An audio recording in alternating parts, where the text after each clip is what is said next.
What's up, everyone? Tara Roberts here with Fantasy Pros, and we are talking Panic Meter. What players have us terrified in Week 13? But before we get started, if you want a chance to win a signed Justin Jefferson Minnesota Vikings jersey courtesy of our friends at Pristine Auction, you need to subscribe to the Fantasy Pros YouTube channel right now. Comment below on this video, and that's it. Make sure to turn on notifications to know when new videos drop and to find out if you've won. Let's kick things off by talking about the Panic Meter grades. The first grade is 0. This past week was not ideal, but it can be chalked up as an anomaly. Don't even think about benching them. For Panic grade 1, the panic is setting in. The leash is becoming shorter, but said player is still in consideration as a starter. Make sure that you have a plan B in place though. For Panic grade 2, we are officially panicked, exploring trade options and possibly benching for a more proven, reliable option. For Panic grade 3, fire sale. Get rid of them for whatever you can before it's too late. They can no longer be trusted as a starter, and they're a borderline drop candidate. And the worst panic grade is 4. Sever all ties. Smash the drop button so hard that the man ends up in the shadow realm. Now, let's go ahead and kick things off at quarterback. Aaron Rodgers, quarterback, Green Bay Packers. How are we feeling about Aaron Rodgers? This has been an extremely lackluster year for Rodgers. But aside from a week 1 performance of less than 5 fantasy points, there hasn't really been any absolutely dreadful games from him. And he actually has the 4th most passing touchdowns this year, just behind Patrick Mahomes, Josh Allen, and Joe Burrow. But touchdowns are the only thing Rodgers has going for him. His completion percentage is down, his yardage is down, and his interceptions are up. Rodgers has a fine floor, so there's no need to boot him to waivers if you want to keep him around as a solid backup option. But you are far better off streaming because his upside is very limited. So, what is the panic meter grade for Rodgers? Technically a 2.5, but we will round down to a 2. Rodgers should be on your bench unless you are desperate. Russell Wilson, quarterback, Denver Broncos. Is it time to panic over Russell Wilson? Yes, and I think most of us actually started panicking 2 months ago. But let's talk about how dire the situation is. Last week was Wilson's worst performance of the season, with just 19 completions on 35 attempts for 142 yards and 1 touchdown against a Panthers team that has been struggling defensively. This should have been a good matchup, but things just continue to tumble downhill for Wilson. His team has clearly lost faith in him, and the coaching staff can't fix this because they're struggling just as much. Wilson is averaging just 14 fantasy points per game. That is less than Matt Ryan, Andy Dalton, and Jacoby Brissett. The past several matchups should have been positive matchups for Wilson, but he failed to take advantage of them. I am giving Russell Wilson a panic meter grade of 4. This is quite possibly the most horrendous quarterback situation in the entire NFL. Saquon Barkley, running back, New York Giants. Are we panicking about Saquon Barkley? Barkley's Week 12 performance of 11 carries for 39 yards and 4 receptions for 13 yards was saved by a touchdown. But this is the second week in a row that Barkley has had less than 50 yards on the ground on 15 or less carries. Dallas is a very tough matchup for running backs, so we could excuse this performance, but that's the problem. If Barkley can't push volume through tough matchups, the remainder of his season might be a little rough. Barkley's upcoming schedule includes some strong defensive matchups, including 2 games against a Washington team that is ranked in the top 5 of least fantasy points allowed to opposing running backs. So what's the final panic meter verdict on Saquon Barkley?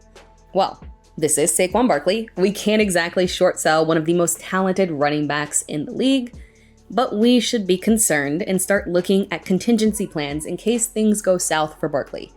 I am giving this a 1 on the panic meter. The situation isn't good, but don't do anything crazy. Alvin Kamara, running back, New Orleans Saints. What's the deal with Alvin Kamara?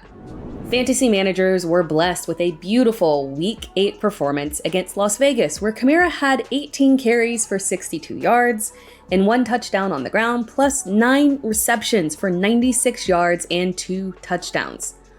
Those were his first touchdowns of the season. and apparently his only touchdowns of the season because since that performance, Kamara has given us absolutely nothing. The Saints offense as a whole has just struggled, and I don't see that turning around until after their bye week, when they face two excellent matchups for running backs, Atlanta and Cleveland. But this week, Kamara faces a Tampa Bay defense that gives up the third fewest fantasy points to opposing running backs. I am giving Alvin Kamara a 2 on the panic meter.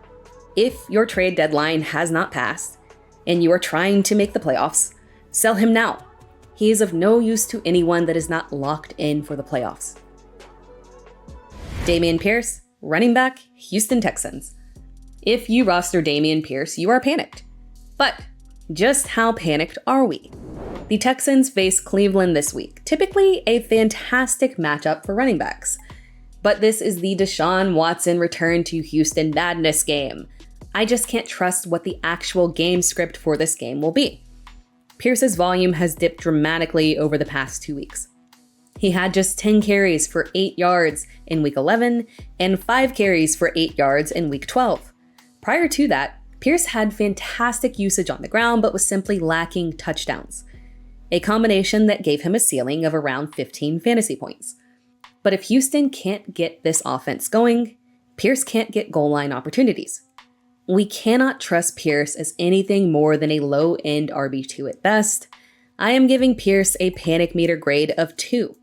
You just can't trust him as a reliable weekly starter. Cam Akers, running back, LA Rams. Darrell Henderson was cut, and fantasy managers suddenly felt a little bit better about Cam Akers. Akers led the Rams with 14 carries for 61 yards in week 11, which wasn't impressive, but perhaps a good sign of things to come, right? Wrong. Cam Akers is in trouble, and it's truly an absolute shame because the Rams' upcoming schedule is beautiful for running backs with matchups against Seattle, Las Vegas, Green Bay, and the LA Chargers. It doesn't get much more delicious than that. But unfortunately, Akers will not be feasting in these games. The Rams' offense has lost Cooper Kupp, Allen Robinson, and Matt Stafford is week to week with an injury. On top of that, Kyren Williams is dominating in snap count and has all the pass-catching work out of the backfield. Akers is exclusively used on the ground in an offense that struggles to provide goal line opportunities. Akers is a clear panic meter 4. He's done. Cut your losses. Deebo Samuel, wide receiver, San Francisco 49ers. Is it time to panic over Deebo Samuel? Deebo's usage has been inconsistent and underwhelming this year. He no longer has those boom games of 25 plus fantasy points and has a floor of just 7 fantasy points. There are far too many mouths to feed in this offense, and that was the case even before the 49ers added Christian McCaffrey. Deebo's work through the air has been average and his work on the ground hasn't really been successful. And on top of all of that, he's been playing through injuries. But he could see a potential uptick in usage on the ground with Elijah Mitchell out for the year. I am giving Deebo a panic meter grade of 1. We have some mild concerns, but he's a solid wide receiver 2 and things could turn around quickly. Mike Evans, wide receiver, Tampa Bay Buccaneers. Are we concerned about Mike Evans and his 5-point fantasy performance in week 12? Yes, we're a little worried. Mike Evans is averaging 7.5 targets over the past 2 games, while Chris Godwin's usage is on the rise. And the running backs play a significant role in the pass game in this offense. And Tampa Bay is now blessed with 2 very competent pass-catching backs out of the backfield. Evans has 10 or less fantasy points in the last 3 games. And while I'm not full-blown panicking and benching him, we might continue to see reduced usage as Godwin continues to assert himself.